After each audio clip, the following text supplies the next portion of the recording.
Hello, everyone. Welcome to another episode of Q&A about history of science and technology. And I see a bunch of different interesting questions saved up here. Gosh, where to start? There's a question here from M. Rudo about, can I talk about the history of quicksort or of Hoffman coding? Well, these are sort of two classic kinds of algorithm ideas, very different kinds of ideas that both originated, I think, at the end of the 1950s, so that kind of time frame. Let's talk about what they are. So sorting is, let's say you've got a bunch of index cards and you want to put them in alphabetical order. How do you do it? I mean, these days you just say, well, you just, click on the column header on your computer and you say sort these things. But how do you actually do it? Well, back in the day, people often did have to sort things manually in order. I remember doing that when I was a kid, needing to take things that were, for example, on index cards and sort them. And there are kind of ways that one does that by hand that are kind of feasible for a person to do. And then there are quite different ways that one can imagine having a computer do those things.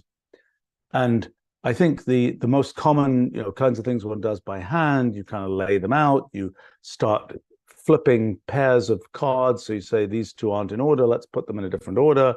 You're kind of doing what in computer science gets called a bubble sort, where you're just sort of taking neighboring cards, and you're saying, are these in order? No, let's put them in the right order, and so on. Well, this problem of putting cards in order was something that showed up in all kinds of places. A lot of the early sort of tabulating machines were all about sort of counting things from cards, doing things with cards. That was all stuff happening in the early part of the 20th century before there were electronic computers. I think I don't know the precise motivation for the invention of quicksort, but quicksort is an algorithm which is kind of a randomized algorithm. It's an algorithm where you're picking things at random. You're breaking the list in two, you're sorting the sublists, then you're sort of merging those things together. And it's sort of an interesting idea that you can get somewhere by kind of making a random choice and then going on from there. This idea of let's make a random choice to see how things work out.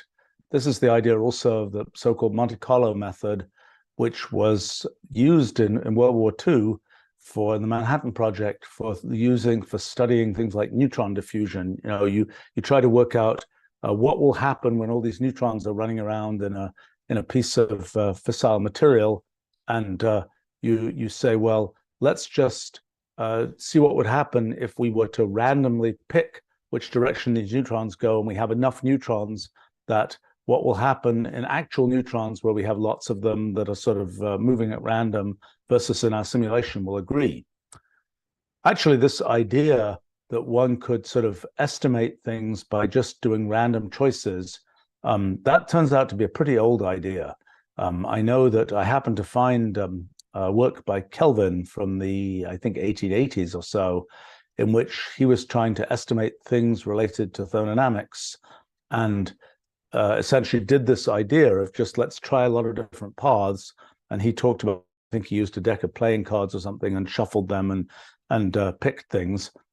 And I suppose this idea that kind of randomness is a way to work things out, that's something that existed in Kelvin's work at that time. That was a much earlier use of the Monte Carlo method than I knew existed. I thought that was a method that really only come into existence a little bit before electronic computers, in kind of the 1940s type time frame.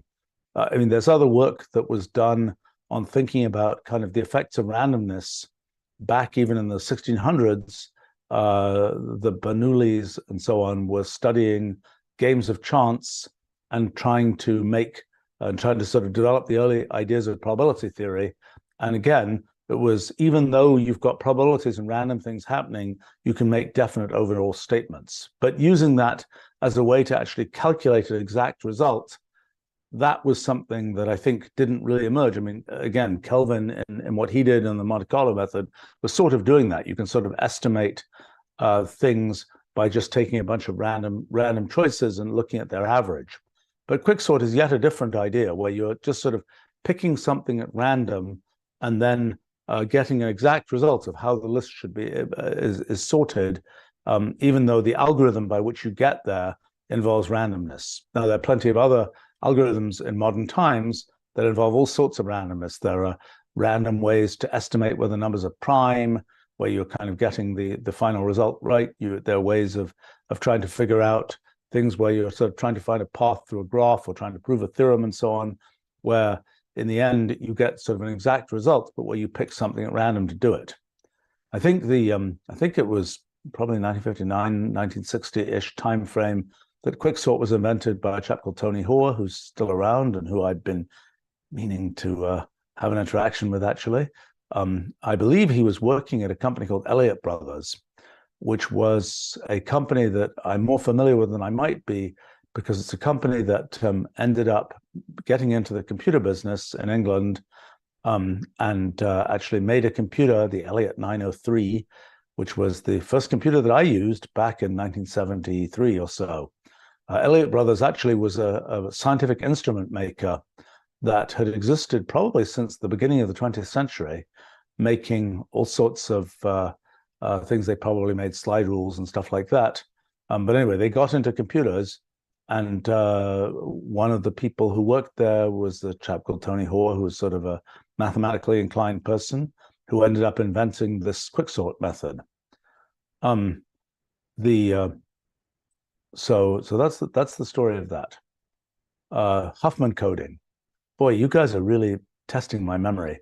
The origin of that story had to do with the question of, when you're sending messages, how much redundancy is there in that message? So when you have a piece of English text, it's a pretty good guess that if you have a Q, you're going to follow it with a U. So you don't really need that U after the Q. And actually, more than that, if you take a piece of English text and you start just blacking out letters, one can still pretty much read that text when you black out up to about half the letters. You can kind of guess what the words were just by seeing what the pattern of letters was, even though a bunch of them have been blacked out.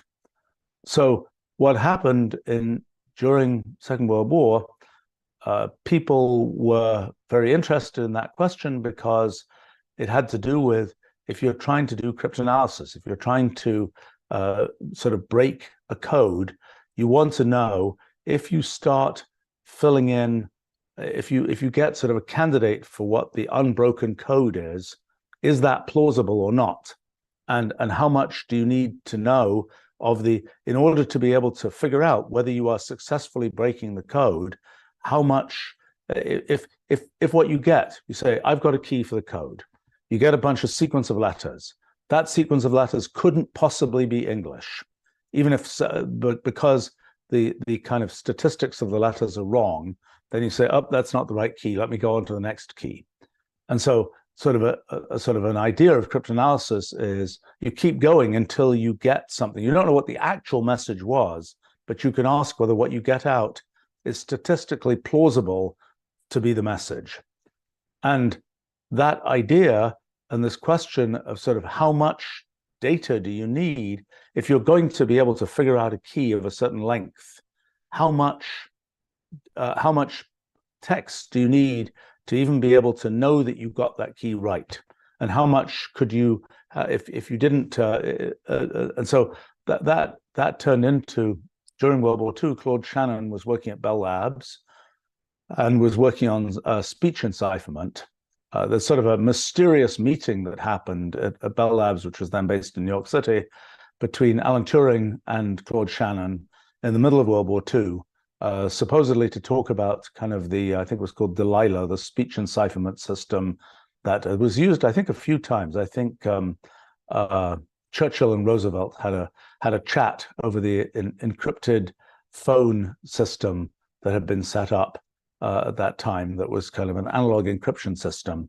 But somehow Claude Shannon and Alan Turing met up.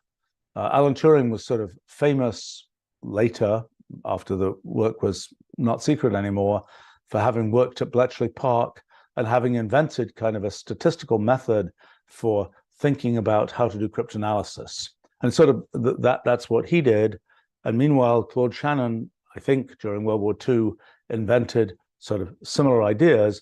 And then after the war ended, I think 1947, 1948 or something, Shannon published a very famous paper that was sort of the origin of information theory. And kind of the idea of that paper is to talk about, how do you measure the redundancy of something like English? How do you make mathematical this sort of observation that you can blot out some letters and still roughly know what the words were?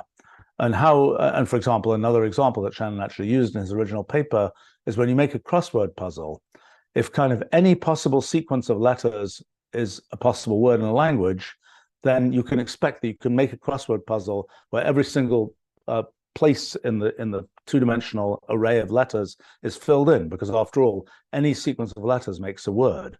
On the other hand, if you have a language that's very redundant, so very few sequences of letters make words, you'll end up with a very sparse crossword puzzle. And English is sort of a critical case because it's about half redundant. And that turns out that if you want to make a crossword puzzle in D dimensions, you need a redundancy of about 1/D to make the crossword puzzle work. So in other words, if every Q had to be followed by U, A, E, D, something or other, then with very little redundancy, with very little choice, you wouldn't be able to make a crossword puzzle where much was filled in, because only very, very few sequences of letters would make valid words. But so Shannon invented this kind of method for estimating kind of what was the true redundancy of a message or a signal. And that was very relevant because people were interested in, if you were going to transmit something through phone lines or something like this, could you compress the message so that you didn't have to use as much bandwidth, as many bits to transmit down your copper wire for your phone line, and saving the phone company money because it didn't have to send as much data and so on. And so Shannon kind of figured out that if you have an alphabet, for example, and each letter in the alphabet has a different probability of occurring, and then each block of letters, like pairs of letters, triples of letters, and so on, the probabilities of all these things occurring, you can estimate the probability, you can estimate the redundancy of messages by looking at those probabilities. And there's a famous formula, sum of p log p, which gives you where p is the probabilities, and the sum is over the alphabet, or over these over the possibilities for what the blocks of letters, A, B, A, C, A, D, A, etc., can be. And so Shannon had this way of estimating what the effective redundancy of a message was, and that told one something about how much you could compress the message. Now, people who already sort of intuitively known these things, for example, Morse code, invented in, I guess, the 1830s, was something where it was making use of the fact that in English, E is the most common letter, followed by T, followed by a sequence of other letters. And when you encoded that in Morse code, an E is a dot, a T is a dash, and that's about as much of Morse code as I know, and S is a dash, dash, dash, I think. So you're using the shortest code word effectively for the most common letter. And so on average, the typical word will be able to be transmitted in fewer symbols because you're using the shortest code word for the most common letters. And so what Shannon's idea about information theory told one was what in English, for example, what in principle the amount of compression you should be able to get is. And so then the question was, well, how do you actually achieve that compression? And how do you and sort of the notion, which was what led to Hoffman codes, was this idea that you take blocks of letters and you represent blocks of letters by code words of various kinds. So in the simplest case, something like Morse code, you're taking an individual letter and you're representing it by a code word that is like let's say a dash is a 0 and a dash is a 1 and a dot is a 0. You're representing E by just a single 0, T by a single 1, and then S by 111, and so on. So the idea of Hoffman coding is to do that for an arbitrary alphabet and for arbitrary messages, and to use the probabilities with which different blocks occur in messages to determine which one should be allocated the kind of shortest code word and so on. And it's just a systematic way that's based on kind of making trees of things to develop that. And it was sort of one of the first practical ways to do something like to make use of Shannon's information theory idea, which had been used sort of implicitly in things like Morse code much earlier than that, in making compressed versions of messages. Now, in the years since then, people have come up with better and better ways to do compression. For example, one very, very famous one is the one that's used in zip, so-called LZW compression, Lempel-Ziv compression, that is so-called is a dictionary approach to compression. So the idea there is you just see what are the complete words that occur, and then you say, okay, we're going to have a dictionary, and we're going to have essentially, we're going to say the word and as a 1, the word the as a 2, the word rhinoceros as a 714, etc. And we're going to kind of just watch in the text that we produce. We're going to see, well, what actual words appear, what actual sequences of characters appear. And for those sequences of characters, we're going to assign them an ID where the more common a word appears, the shorter its ID will be, the earlier its ID will be.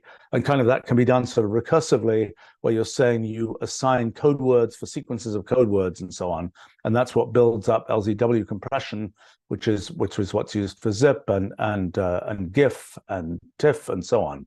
Actually, TIFF has many different compression methods that are part of it, an image compression system. Originally, when fax machines were a thing, there was one of the issues with a fax machine is you're sending an image of a page, and most of that page is white. And so you don't really want to use a lot of bits to send something which is purely white. So a big part of the compression that was done there is so-called run length encoding, where you just say, if you've got a sequence of pixels or a sequence of letters or characters, digits that are all the same, you just say, I've got 100 ones or 1,000 ones, and all you send is 1,000 0. And then you might say 2 ones followed by 5 zeros and so on. And that's another form of compression. But there's been, over the course of time, there have been a sequence of different kinds of compression methods that have been invented. Famous one in recent times are things called polar codes, which are quite unintuitive. They take quite a while to kind of think through what's really going on in this coding method. And that's something that is popular in thinking about, I think it's a standard coding method for 5G telecommunications. Now, it is worth saying that when we talk about compression so there are two basic forms of compression. One is lossless compression, where you are using the statistics of the message to send it with fewer bits than were actually in the original message, but where you lose nothing, where you can reconstruct the exact initial message. And the other is lossy compression, where you reconstruct the thing for the purposes of human perception, for example, but you don't necessarily actually get every single bit in the original input. And that's what's relevant for example, most kinds of image compression. JPEG is a form of lossy compression. MP3, MP4 are forms of lossy compression. That's sort of a separate branch, which is sort of irrelevant to what we're talking about here. But it's worth realizing that when we talk about compression, when you say, well, the sort of methods of compression that Hoffman coding was an early version of are just using statistics of messages. They don't really use anything about the meaning of the messages.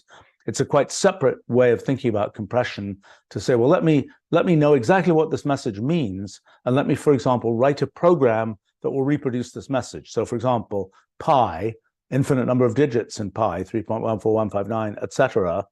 But yet you can summarize all those digits by just saying it's pi, or by giving an algorithm for generating digits. So that's a very dramatic form of compression, sort of algorithmic compression, rather than the sort of statistical compression. Hoffman codes were the first step on the path towards this kind of statistical compression idea based on Shannon information. Okay, Amrudo is commenting that TIFF can also be lossless. Yes, TIFF is a big mess because it is a sort of meta encoding. It's kind of often when people say, we've got a standard, it's called blah. And you say, great, then we can implement that standard, and then we'll be able to import and export files in that standard. You look at the standard, and the standard is 500 pages long. And you know that it's got all sorts of substandards and so on. And then you discover that, oh, there are these programs that supposedly do this and that, but actually they only do a subpart of the standard. So when you say, okay, we're going to export SVG, for example, and yes, some program we export to, it'll be able to handle that just fine. Or in machine learning, export ONNX, for example, ONNX. It'll be just fine. But then you discover that actually this vaunted standard, people only actually implement a little tiny piece of the standard.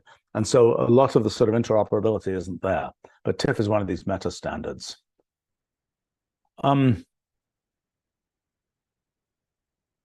Gosh, let's see. Oh,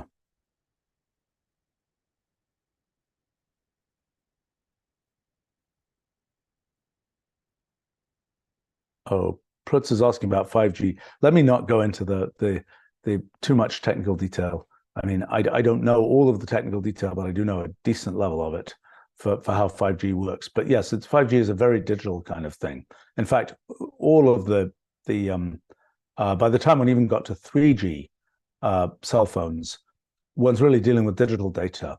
And the method of sort of transmitting all that data, it's usually CDMA, code division multiplexing, was what was used for 3G. That's something where you're really dealing with digital bits of data, and you're sort of putting together kind of in a cell phone cell, right? What's happening is you've got, I don't know whether it's still 666 cell phones per cell. It always used to be that. And you've got to transmit from the cell phone tower to every one of those different cell phones. And how do you do that? Well, one thing you could do is allocate different frequencies for every cell phone, but that's not how it's actually done. Not as most commonly done. One way of doing it is something that at first seems very bizarre, which is every cell phone gets a different random sequence of ones and zeros, their linear feedback shift register sequences, a different sequence that it's allocated, and it's kind of decoding itself based on that sequence. It's decoding the kind of signal that comes in based on that sequence. And these different sequences are sort of randomly different from each other. And so every particular cell phone gets to decode the message based on sort of fishing out its template from this stream of stuff that's coming from the cell phone tower. And each one is sort of fishing out a different kind of template, but the templates are sort of random with respect to each other. And so each cell phone just fishes out the message for it and not for the other cell phones.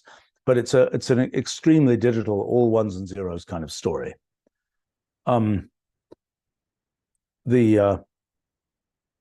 Yes, somebody's commenting on SIP being another one of these non-standard standards. That's an everything standard and a nothing standard in the end. That's a standard for voice over IP type communication. Let's see. Jimmy is asking about logographic languages and compression, I think, in logographic languages. Well, by the time you've got definite characters, you just say, I'm going to allocate, that weird looking character to this number or this sequence of bits, and then you're off and running again. I mean, in Unicode, the kind of standard for the encoding of glyphs, character-like things in languages, there are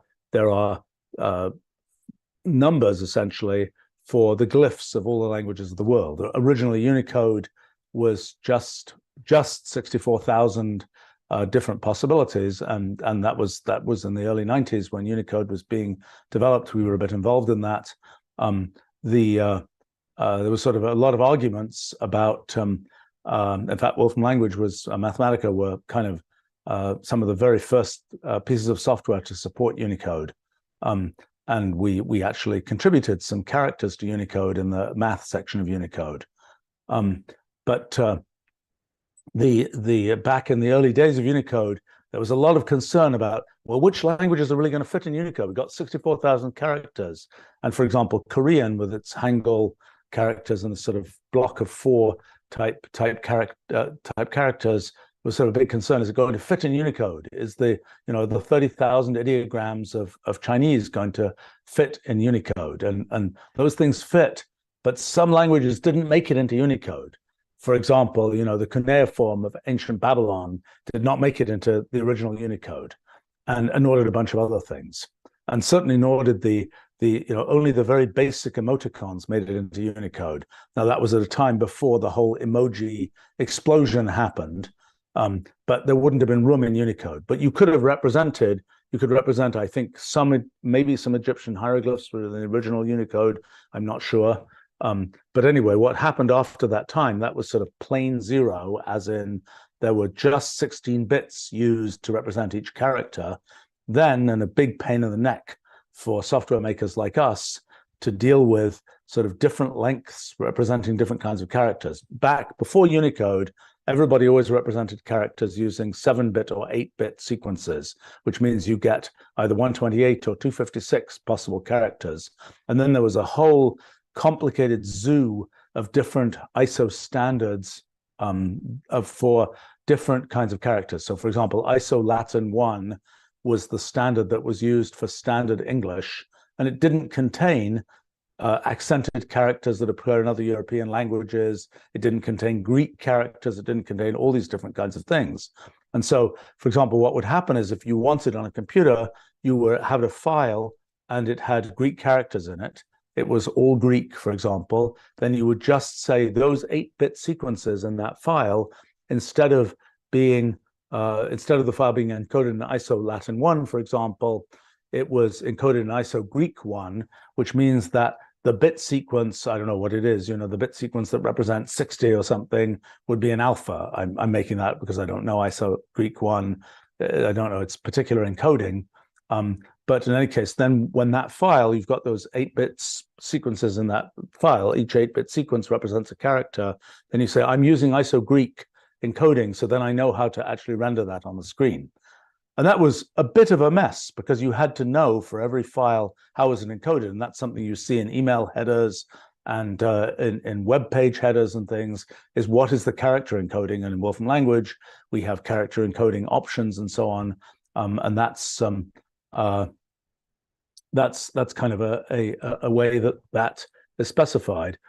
And so, for example, I think there was ISO Latin 1 through 5, and different European alphabets would get into those different ISO Latin encodings. I think ISO Latin 1 does contain a couple of funky characters that come from kind of Old English or Norse or something like this. I think it has a thorn and an eth in it, I think, that are not quite, that fit in the 256-bit thing and snuck their way into ISO Latin 1, I believe. But anyway, that all kind of got cleaned up in Unicode. 16 bits accounted for most of the current languages of the world, although some got left out. As I recall, let's see, I think Khmer made it in, and I think maybe Georgian, I think maybe didn't. Maybe I'm wrong about that. I remember sort of very heated discussions about which languages made it in and which did not. But that all got solved because it was like, okay, let's have an extra bit and let's have not just plain 0 Unicode, but have plain 1, plain 2, and so on, which were represented by extra bits that then allowed you to shift in a whole nother 16 bits worth, another 64,000 characters. And so now one can have kind of all the cuneiform, which is sort of, okay, it hasn't really been used for a couple of thousand years in kind of everyday life, although it's of interest if you're looking at ancient Babylonian documents and tablets and so on. And as well as that, you can fit all the emoji you want. And that's been sort of a growth area. There's a comment from Nightmare here saying, the future is going to consist of languages that are just emojis. Yeah, well, I find that really amusing, that it's kind of like history does repeat itself. A good reason to study history is, yes, we had the hieroglyphic languages, and now we're back. because we've got emoji, and even these determiners in the hieroglyphic languages that say this character means this thing is a place, or this character means this thing is a person. We're kind of almost back to that with kind of emoji language back again now, 4,000 years later. So it's kind of fun to see how that works out. Let's see.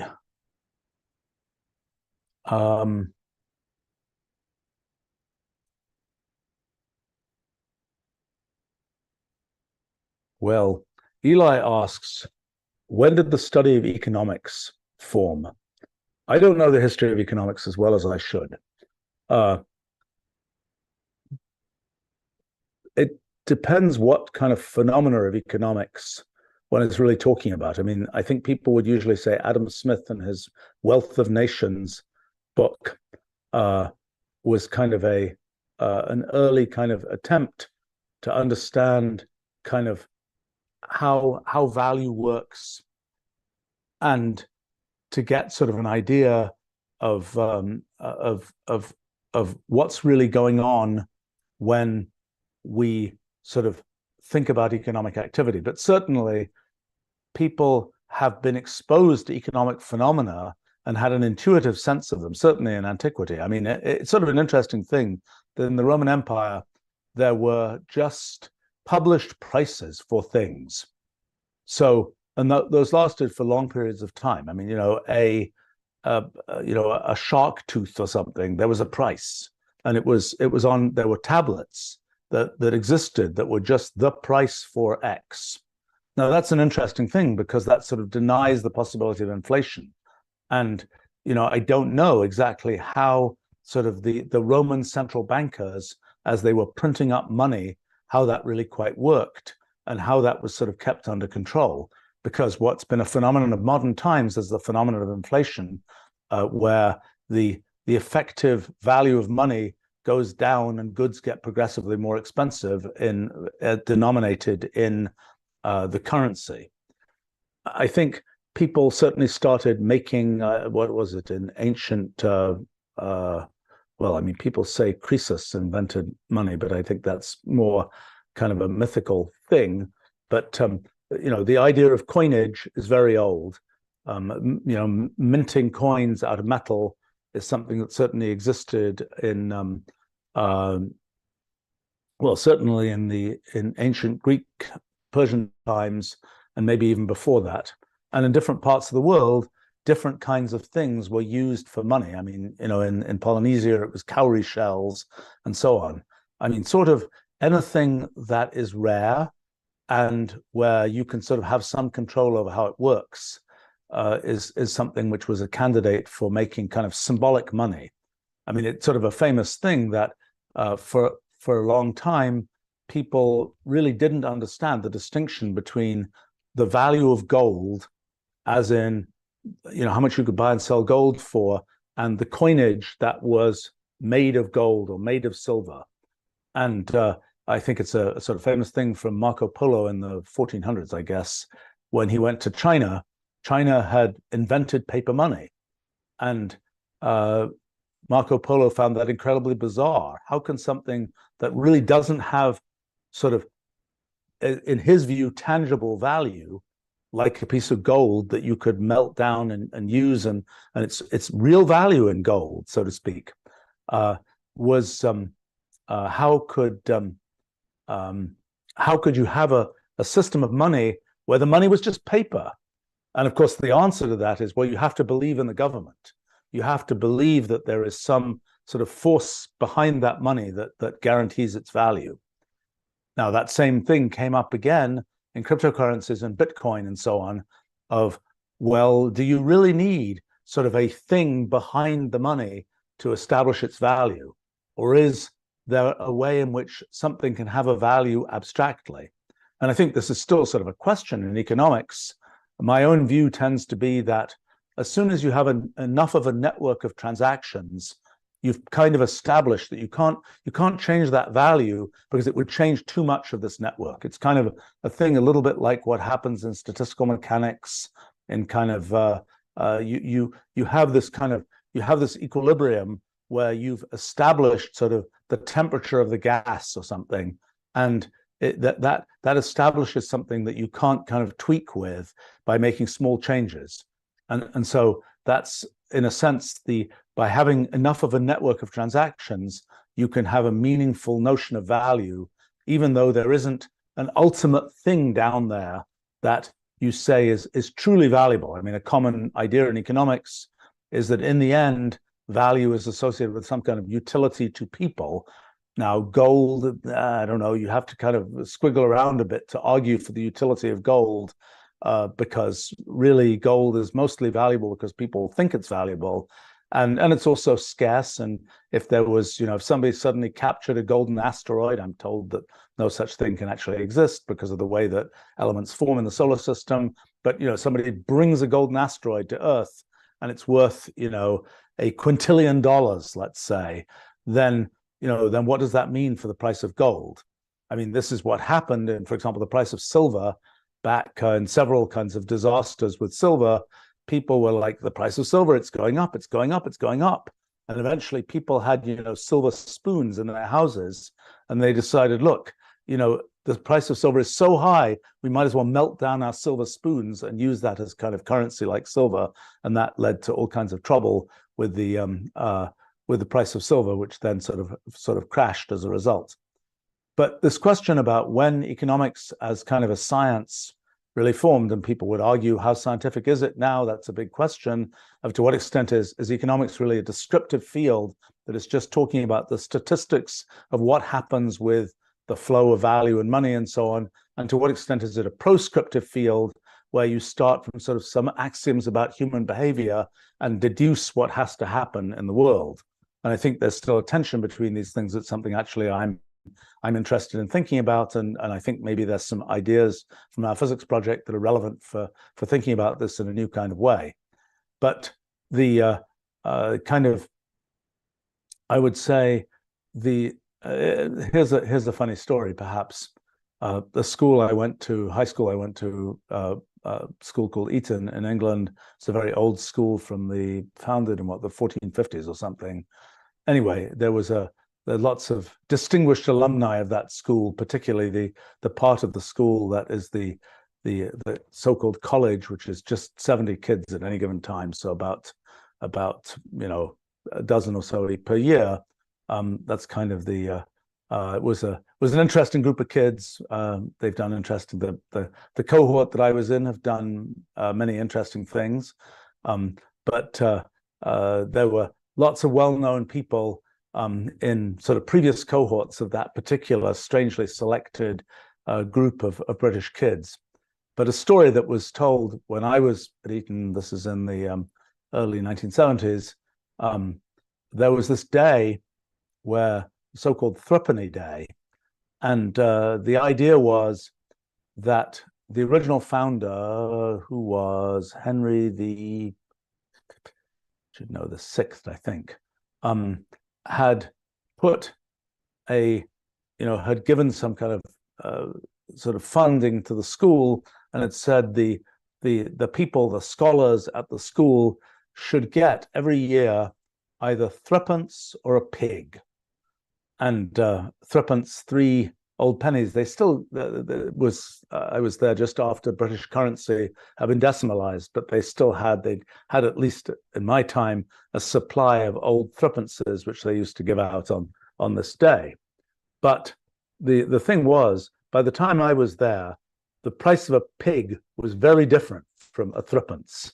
Threepence was 3 old pence, which is 3 240ths of a pound, and which would be 1 80th of a pound, which is in dollars, now, well, a cent or two, a few cents. In fact, I happened to just convert some British pounds to dollars, and I was sad to see that the British pound is falling with respect to the dollar, and it's like I don't remember. It's like it's almost a dollar. It's almost 1 to 1. When I was a kid, for example, these currencies, and this is another kind of economic phenomenon, these currencies were all had fixed conversion ratios, so you could memorize that there were $2.8 to the pound, and it wasn't something where you had to go up to that airport money exchange thing and look at the display, which was changing every moment, so to speak, telling you what the current market price for that currency was. But in any case, back to my story about threepences. So clearly, by the 1970s, threepence and a pig had very different values.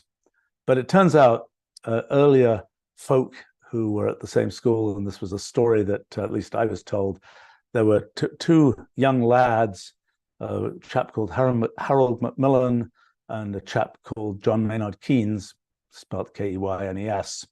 And they were students at Eton in the early part of the 20th century, not quite sure when. And apparently on their sort of threepenny day, this Harold Macmillan chap was asking the John Maynard Keynes chap, how come you can't buy a pig for threepence anymore? And so this Keynes chap explained that that the value of money didn't stay constant. Well, Keynes became a famous economist. Harold Macmillan eventually became Prime Minister of England. That was so it was at that time, at least, I don't think it was well known. Even in the early part of the 20th century, the notion of inflation was not well understood.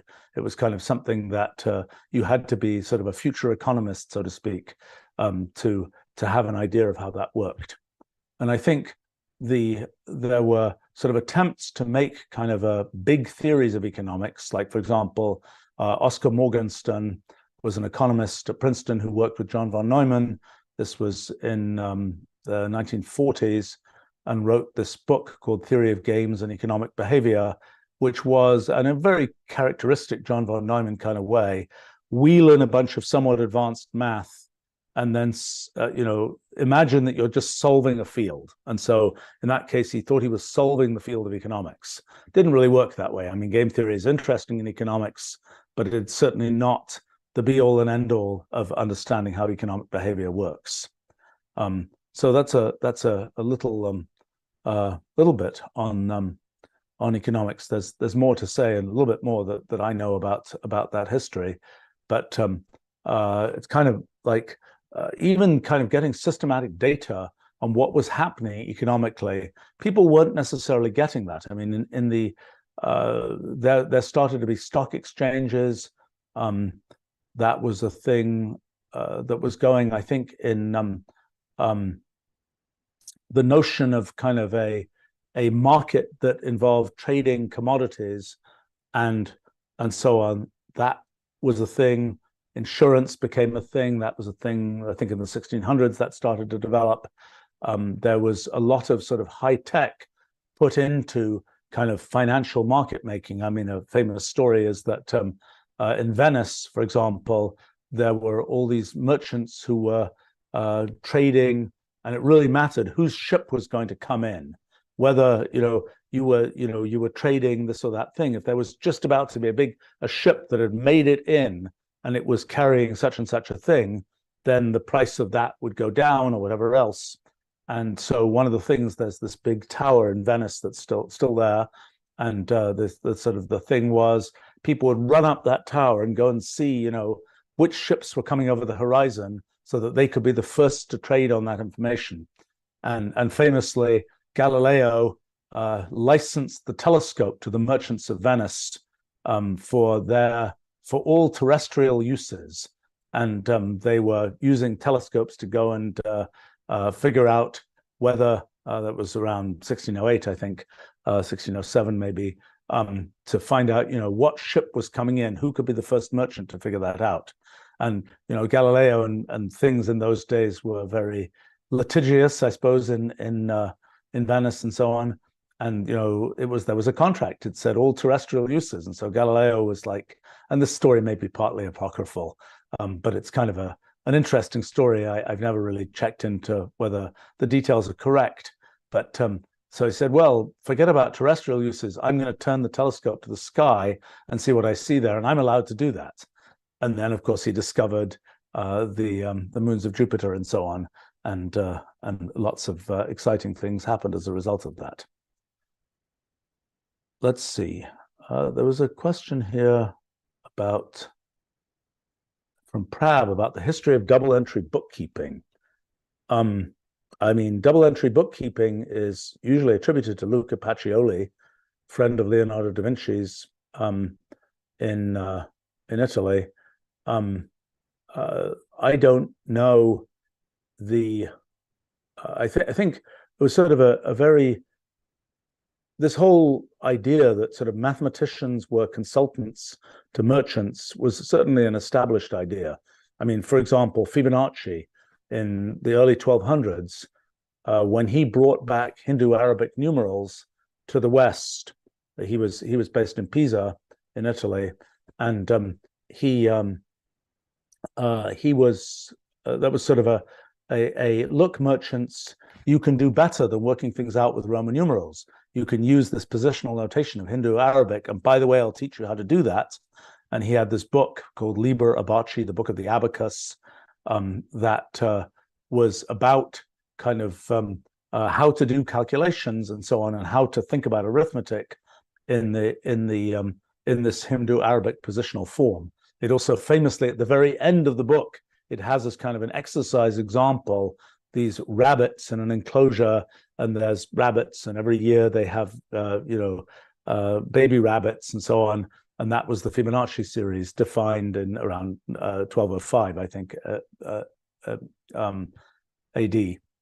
By the way, the Fibonacci series was also, I think, independently discovered in India much earlier than that, as a result of an attempt to enumerate the different forms of prosody, the different ways in which a piece of sung poetry could be presented. You know, is it long, short, short, short, long, long, etc.? What are the different forms that there can be? And there was some kind of rule that you couldn't have, I don't know, two shorts in a row, probably two longs in a row, actually. And then when you enumerate the number of possibilities, that gives you Fibonacci numbers. And that was an even much earlier use of Fibonacci numbers than Fibonacci with his rabbits. But the point was, Fibonacci was first and foremost somebody who was educating the merchants about how to do their calculations, and that was a long tradition. And Luca Pacioli was part of that tradition of saying, you know, how would you organize your accounts? You know, you're a merchant, how would you organize your accounts? And that was sort of something that people were interested in for a long time. I mean, I think lots of until computers, basically, it was really a non-trivial thing to keep the accounts and do all these calculations. And you know, in some parts of the world, particularly in Asia, abacuses were a big thing. In other places, it was really just people doing calculations. And for example, Ramanujan, famous Indian mathematician, at the beginning of the 20th century, he was sort of employed at first as a clerk at the port of Madras, now Chennai. Is that right? Yes, that's right. That who was, you know, responsible for basically doing the calculations to keep the accounts at that time. You know, those things weren't as easy without computers. But this, you know, there's a long tradition of sort of mathematicians in the service of merchants, and there were a series of books that were sort of the famous book of the time that was like, I've got a better scheme for doing this arithmetic. And I think those books were used sort of the open source approach to selling services. You know, those books were printed after printing started up, and then you could go get these books, and they cost a certain amount of money. You made something as an author from selling those books, but I think you made more by selling your services of, let me come in and do a kind of a seminar or a consulting job for showing you how to do your kind of calculations for your business. I mean, it is kind of funny that in a sense nothing changes. You know, there's still the kind of lots of companies that are in the business of coming into your business and telling you how to set up all your transactions and your databases and so on. And it's obviously the volumes are higher today than they were back in the day. And back in the day, you were teaching sort of the merchants how to do their calculations. And there were lots of kind of mysterious methods. There was a chap called Richard Record who was the first person who wrote a known arithmetic book in English. And he had the method of, well, I'm sure in English it was called the method of Z's, the method of Z's, where he had some whole elaborate calculation thing where you followed numbers in some pattern that looked like a Z. And anyway, there were all these things, and later on there was the whole, the method of threes, the method of sixes. These were all ideas for sort of how to think about calculation. It is sort of ironic that when it comes to modern sort of math education, there are these fads that which would cause it to be the case that if somebody explained to me how some elementary school kid was being taught arithmetic, it would probably have terms in it that I don't know, even though I think I more or less know how to do arithmetic by this point. It took me a long time to learn. I taught computers how to do it long before I could fluently do it myself, I would say. And when it comes to learning multiplication tables and doing long multiplication or long division and so on, I'm not a big expert at doing that by hand. I certainly put more effort teaching computers to do those things. But in any case, that was in modern kind of math education, there keep on being these kind of ideas of we can explain it like this, we can explain it like that.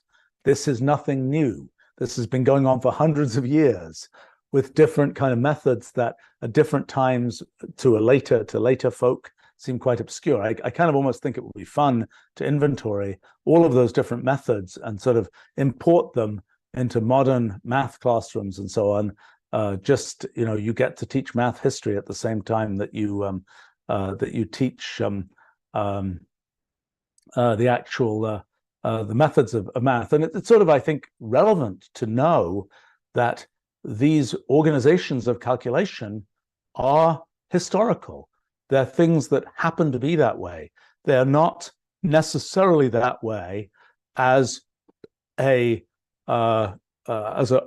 feature of the nature of numbers and the nature of arithmetic. They just happen to be that way because that's a way that somebody thought it was a good way for people to do it. And for example, it might not be the way computers do it. For instance, the standard long multiplication method. I remember when one of my kids was sort of supposedly learning that and was like, why should I learn this? Computers can do it. And I didn't really disagree, but actually we had the opportunity at that time to try and figure out, well, maybe there's a reason to learn it because it's kind of fun to know what the computer is doing inside. And it was like, well, what is the computer doing inside? How does mathematical homomorphic language actually do long multiplication? And it turns out it's not what you think. It's not the standard so-called school book method, which if you have n digits in each number takes n squared steps. It's something much more efficient than that, but it's something deeply non-human. It eventually uses Fourier transforms and things.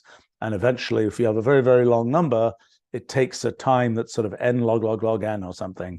So a time very, very close to just looking at every digit. And it certainly doesn't need n squared time where you're looking at every digit with every other digit type thing. So it's in that case, the sort of the human historical approach is not the one that's actually used. Stephen Jones is asking, what were the early tabulating machines like, such as ones that IBM sold? Well, there were tabulating machines in the late 1800s, maybe even earlier than that. And they made use of cards. Cards were invented, I believe, by Jacquard, Marie Jacquard, at the beginning of the 1800s, and they were invented for looms, for weaving, and kind of the idea was the threads are being put in the piece of fabric in a particular way. What pattern will the threads be put in? And these punch cards where you had holes punched in them, there was a mechanical device that would basically, if there was a hole, then put a thread in this place. If there wasn't a hole, then don't put a thread in this place. That's what led in the 1840s when Ada Lovelace was writing about Babbage's design for the analytical engine. The analytical engine was intended to have its programs stored on punch cards of the kinds that were used with looms. And Ada Lovelace wrote about this and has this lovely statement where she says the analytical engine will weave algebraical patterns as a loom weaves patterns of birds and flowers. So it was kind of this idea that algebraical patterns, that was her term for programs effectively.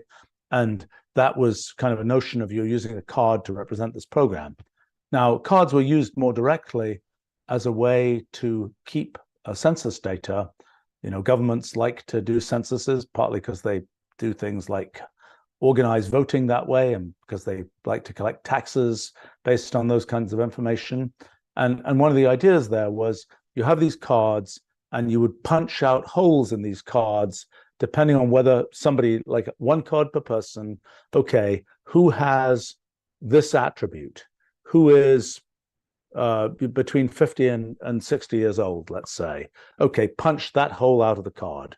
Who is this age? Punch another hole out of the card. And then you can figure out how many, if you have a big stack of cards, you can, let's see, how does this work actually? You basically are pulling out, you're kind of seeing, well, which cards have this piece punched out of them, and then you're sort of lifting up the cards that have those pieces punched out. But now that I'm thinking about it, I'm not quite sure how that mechanically worked. I should know that.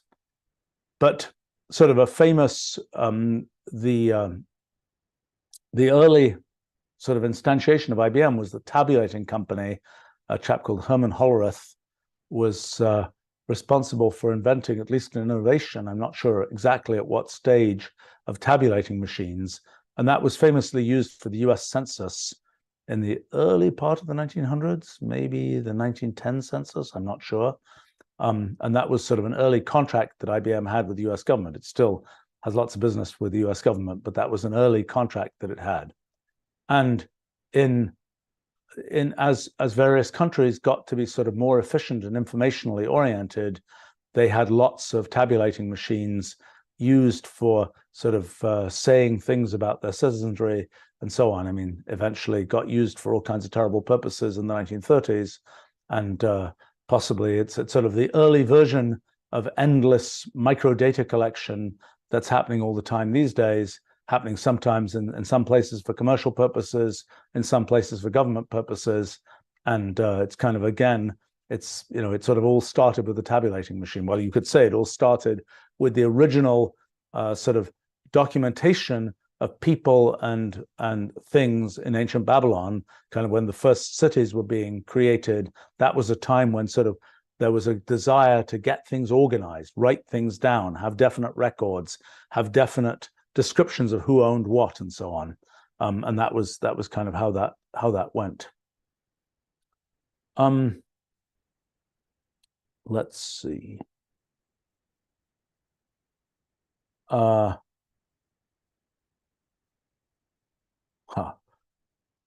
Huyu asks, do you think future historians will have a harder time parsing through all the information available in the last 50 years compared to the last century or even two? What is the best historical record for research, books, images, video, etc.? You know, I've done a bunch of history work, and I have to say, giving a bit of a shout out to my friend Brewster Kahle, who runs the Internet Archive, that's really the thing that transforms historical research, particularly for the 1800s, because the sort of all the documents from that time have been scanned and OCR'd. You can search them, all the newspapers, all these kinds of things. It's actually more readily available from that time than from later times, because when things are in copyright, you can't make them as widely available. But the things that are out of copyright and have been scanned, they are just really a gold mine for historical research. It's sort of remarkable to me that I can, you know, there's the name of a person and I can just do a search and I can find out that, oh yeah, they were mentioned in this obscure newspaper sometime in, you know, 1822. And there are lots of connections that I've been able to make by just doing those kinds of searches.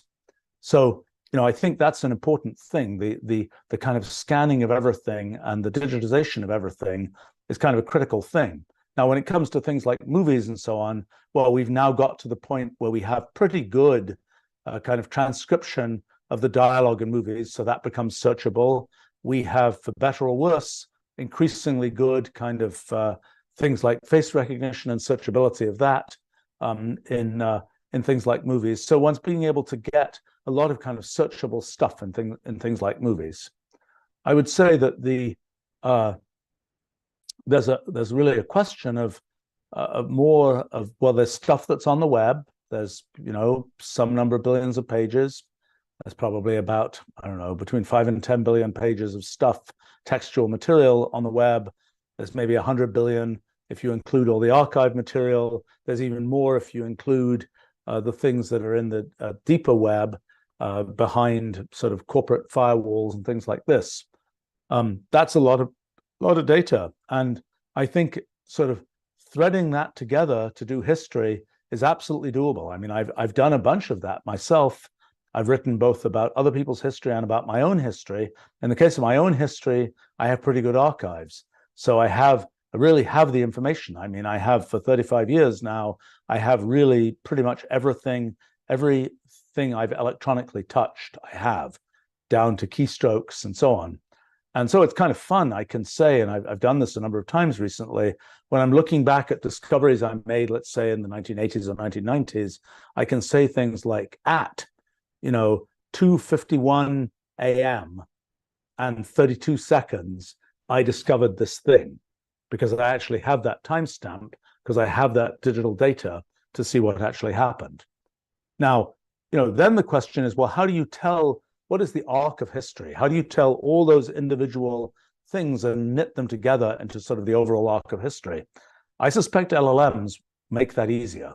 Certainly, LLMs can do an okay job at like summarizing, like we have an LLM running right now, which is going to make a summary of all the yakking I've been doing here.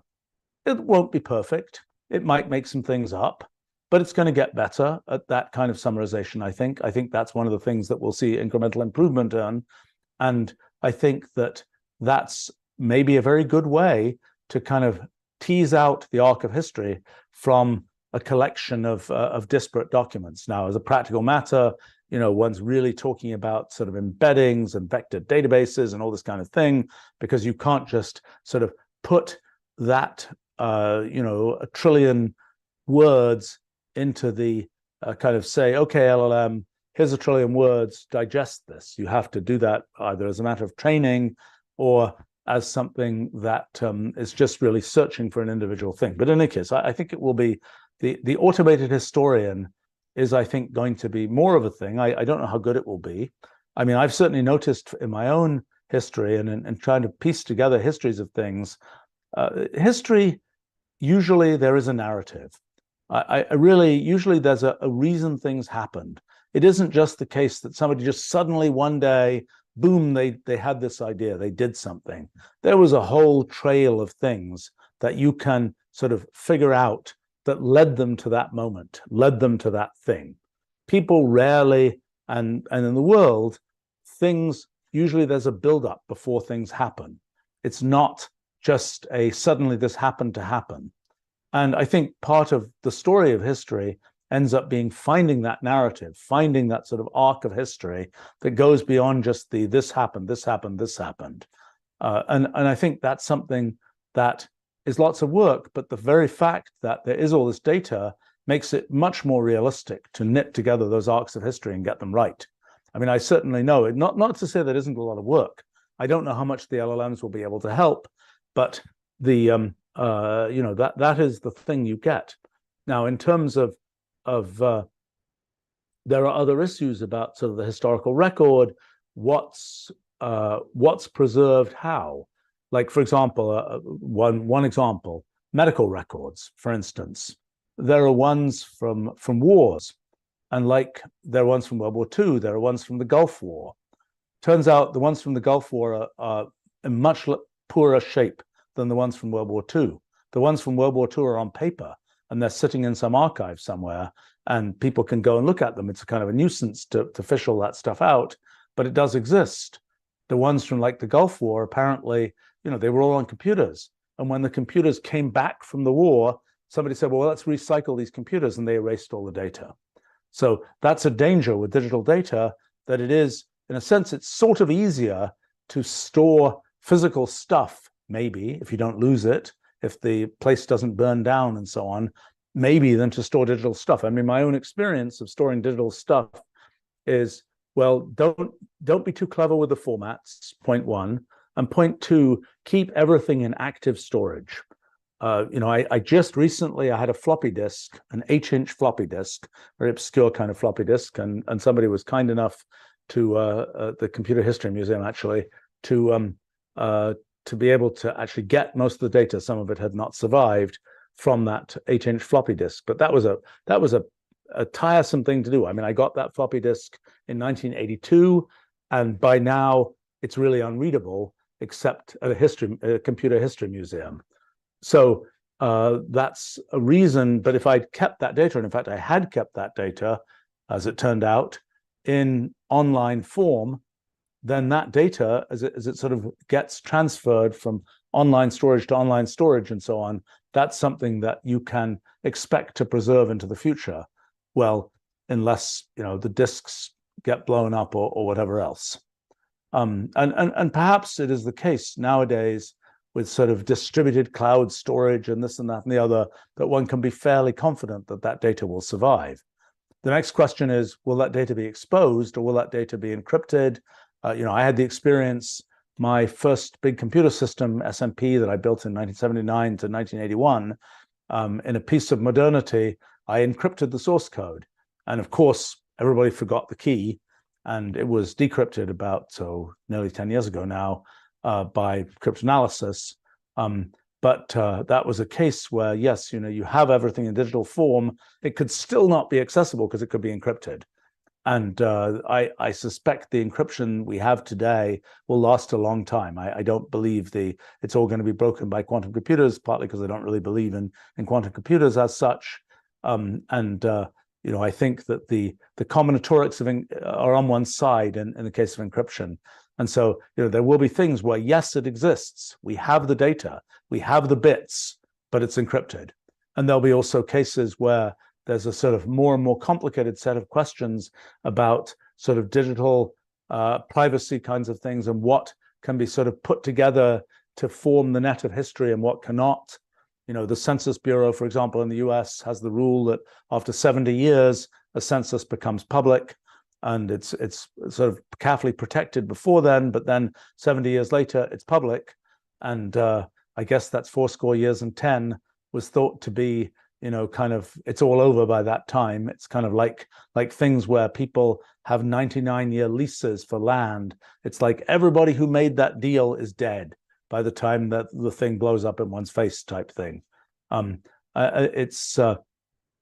this question of sort of what will be exposed and when is an interesting question, which certainly will affect what future historians can do. But I do think that the raw material is much more easily available, and the fact that there's such a high volume of it, as we can use more and more computational tools, we more and more become able to do this sort of computational history. I mean, I myself have done a fair amount of that. I think there's all sorts of interesting methodology around really using computers and computation. I mean, Wolfram language is a great tool for doing this, kind of the best, I think, because you get to sort of do all this kind of multimodal work between images and numerical data and text, and kind of use machine learning, pick out, recognize dates in documents, things like this, make timelines, make sort of networks of who was talking to who and so on. It's really, really cool, and there's much more that can be done in those directions.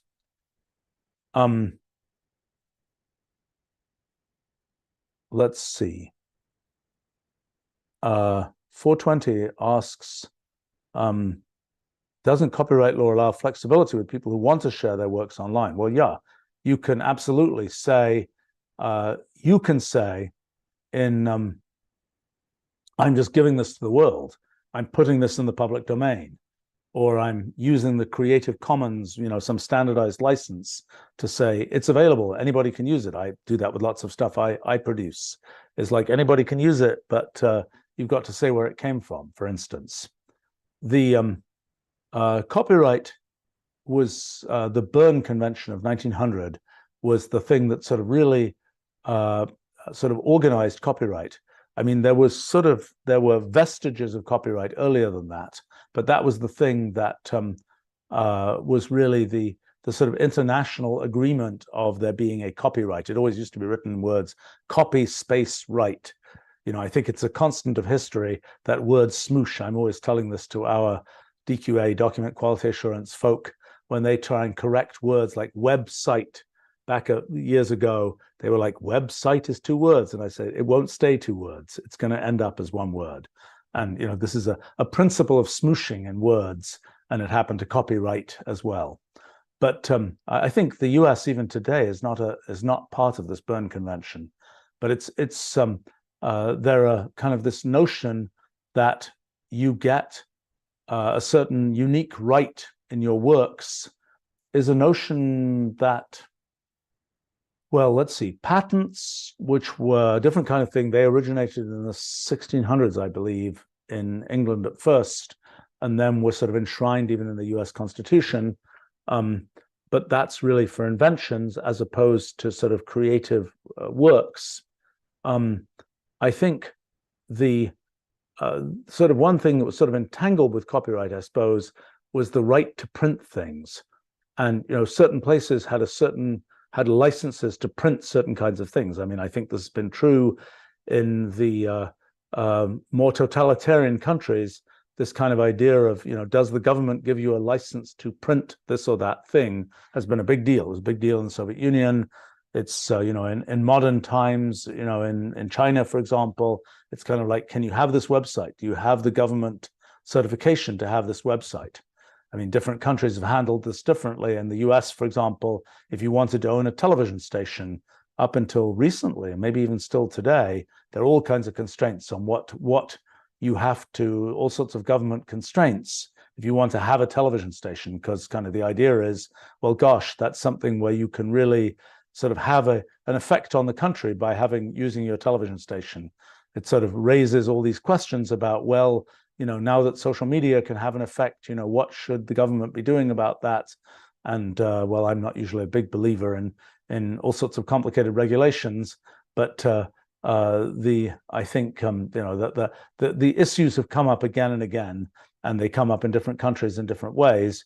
But sort of the origins of copyright had to do, I think, in part with those kinds of questions. And you know, for example, in England, I know that the license to print the Bible was only given to, I think, Oxford University Press and Cambridge University Press for a long time.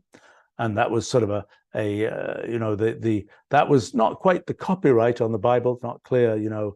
I'm not sure that King James quite had that copyright for the King James version of the Bible. And you know, the original, very unclear who would have considered that they might have had the copyright to that. You know, I think one can, but in any case, that was sort of a constraint imposed by the government on who could print these things. And I think that sort of, you know, led to an idea that there was a sort of constraint on what could be done. I think that if you had, I mean, like, for instance, I think Shakespeare's plays were printed, all sorts of people printed those. And it was like, whoever, you know, can get to it can do it. And then you would sell them. And I don't think that there was you know, I don't think Shakespeare could come and say, no, you can't do that. I have a right of, you know, a right associated with copying. But, you know, modern copyright law, basically 1900 is the time when that came in. And it really hasn't evolved that much since then. I mean, I think there were lots of questions about the copyrightability of computer code. One of the questions is, if you translate from one human language to another, does that kind of define a new work? Well, it's kind of a derivative work. And there's all this set of definitions that I think really kind of sort of, I think, largely condensed into this structure, sequence, organization definition of whether this thing has a structure, a sequence, an organization. Another thing that came up, we were involved in this in the 1980s, the copyrightability of computer languages. That's different from the copyrightability of computer code.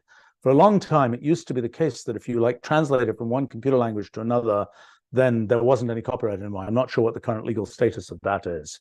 That was a weird thing that I think was kind of a little bit funky, and perhaps not a great understanding of what it meant to have a program and so on. But there are also questions like, can you copyright a well, here's a very basic question. When can you copyright a number? Now, you might say that's ridiculous. How can you copyright a number? You couldn't copyright the number 17 because it's just a thing that's out there all over the place. But remember that any document can be reduced to a representation as a number, and that number is really just equivalent to the document. So to say I can copyright a novel is to say I can copyright this great big long number. So now the question is, well, how short a number can you copyright?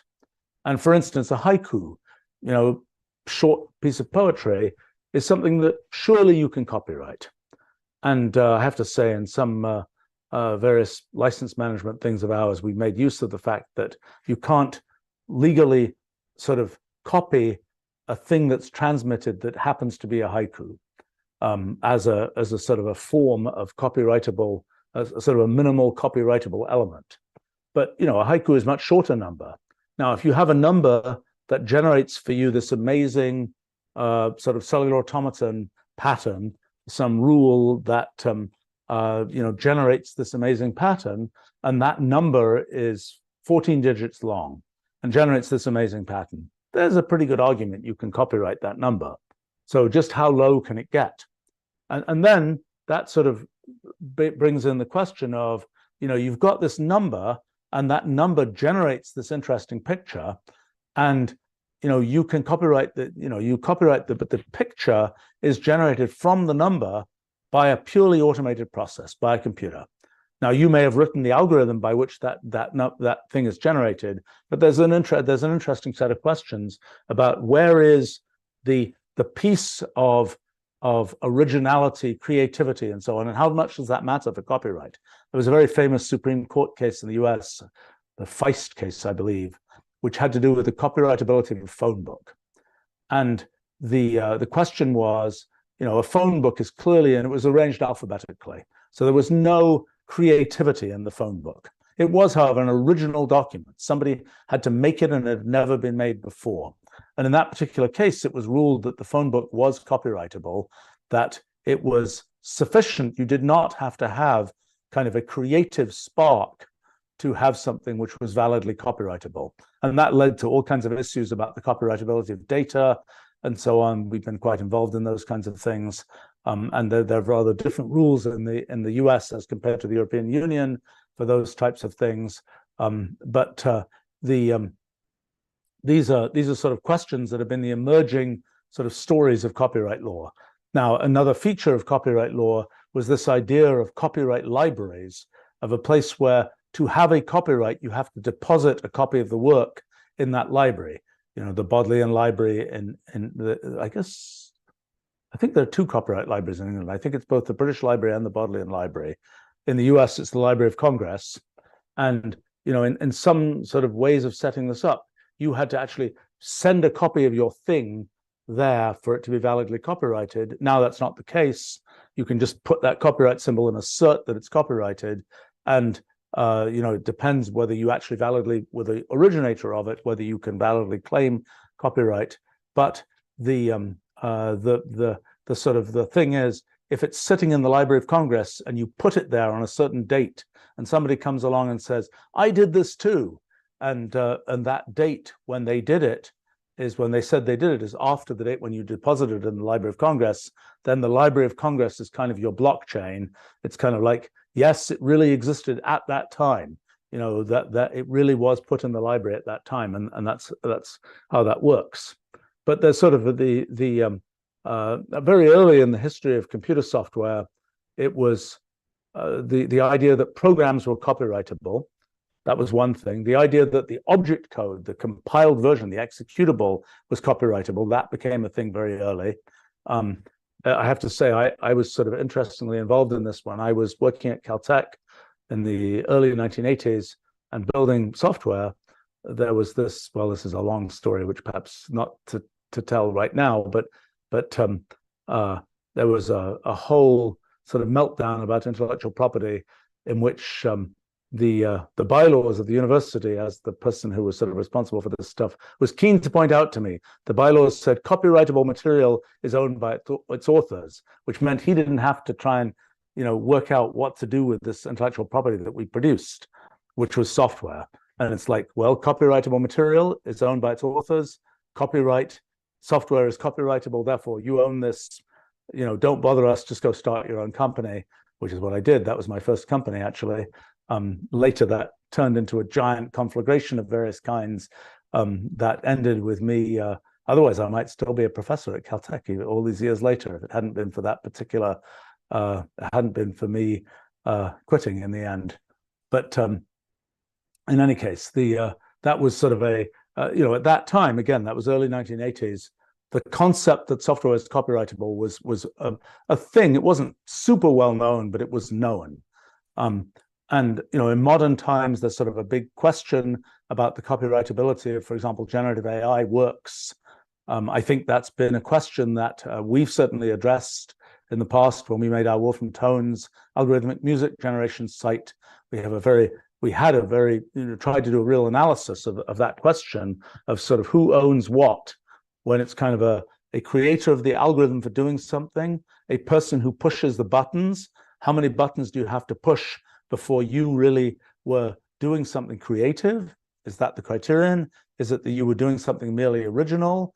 If you search through a large number of possible interesting cellular automaton patterns, we made some NFTs from cellular automaton patterns and did kind of real-time search through those things, and we're like picking them in real time. The act of picking is surely a thing that creates a kind of a copyrightability potential to the thing, just like somebody who takes a photograph, even though the tree was right there and they didn't do anything with the tree, they just picked the angle and decided to take the photograph of the tree. So in any case, that's that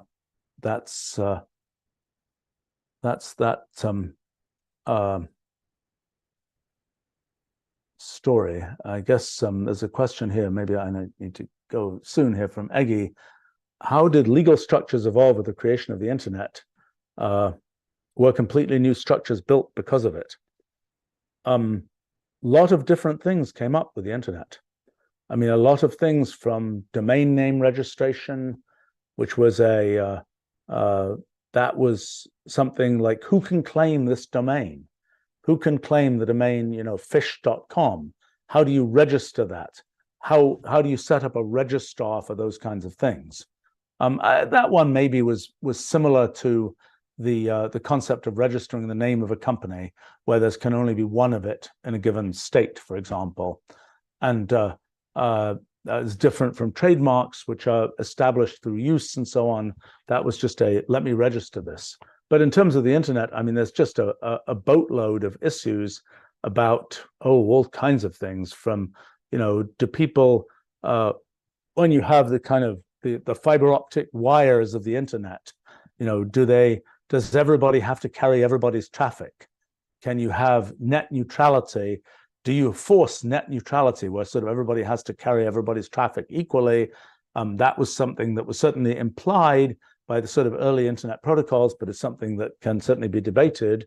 Those are a few of the things, but there's just an incredible number of issues that come up of different kinds of privacy kinds of things, and kinds of things about sort of material and its copyrightability. Look, one of the big ones right now is you put something out on the web and you intend it for people to read it. Then an AI comes through and reads it and trains itself from what you put on the web.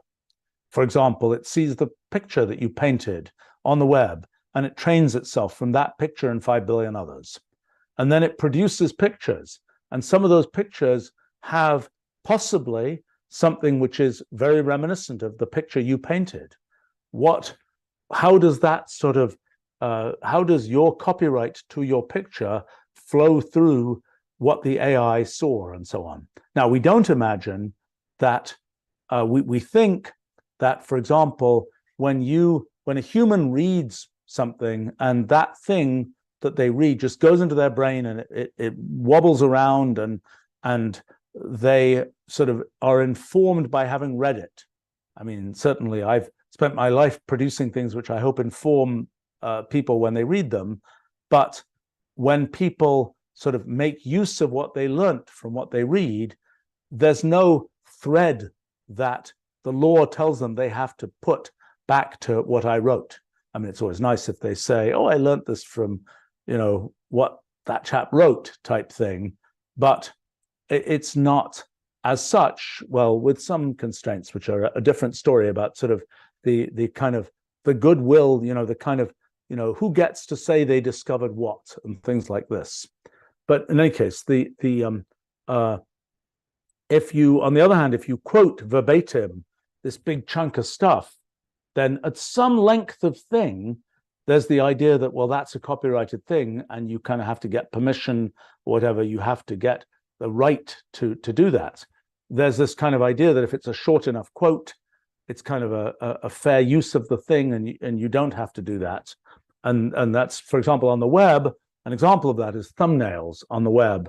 It sort of became established that when you have an image, that a thumbnail is something that you can fairly use on the web, and you don't have to get elaborate permissions to do that. That's how image search works.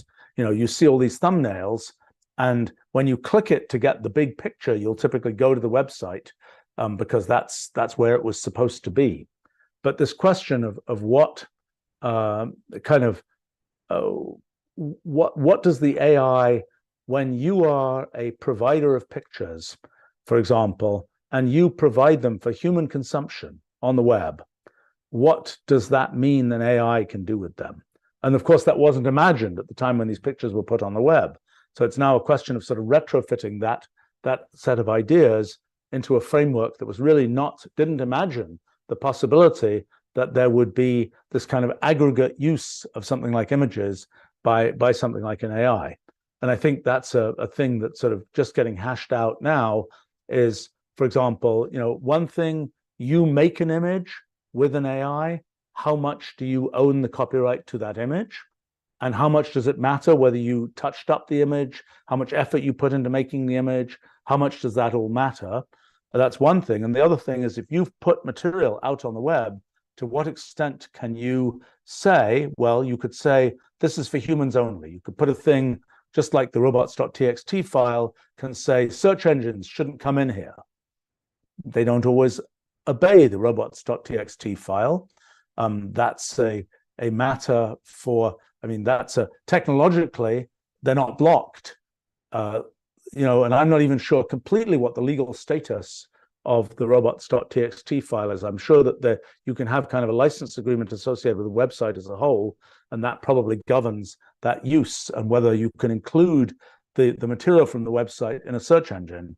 But the argument was made, well, it's good for you to have it in a search engine, otherwise nobody can find your website.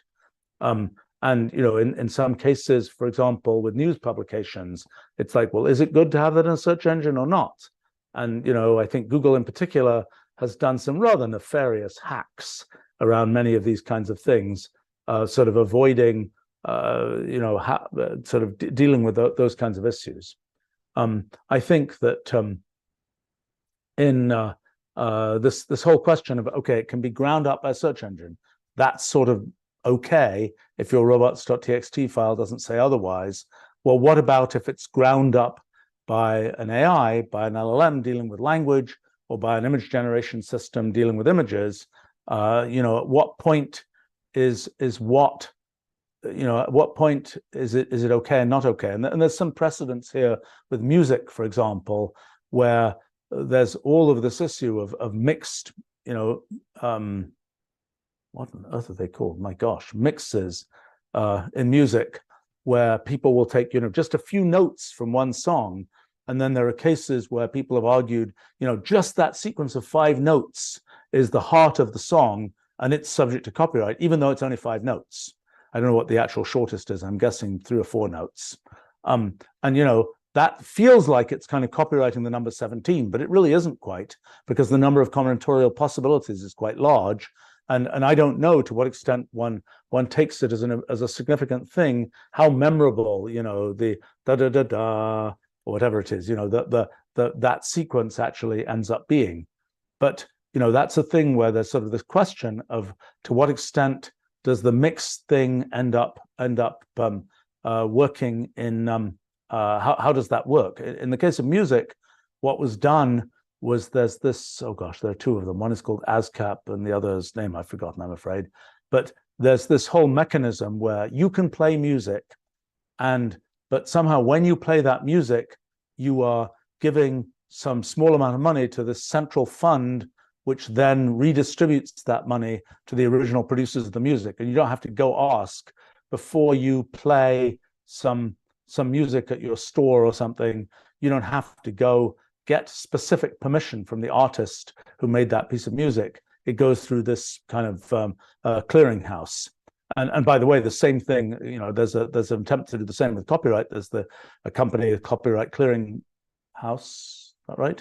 Which gosh, I haven't seen them being used for a long time now. But that's a place where, for example, if you're going to do something where you're giving out things for some class at some university or something, and you're making lots of copies, which would be potentially a violation of copyright, you can just say, well, I'm doing this, and I'm doing it through the copyright clearing house, and I'm giving them, you know, I'm just telling them that I'm doing it, and then you get a sort of aggregated bill for all the things that you did that had various kinds of you don't have to independently negotiate. I mean, when you know, it is a kind of a slightly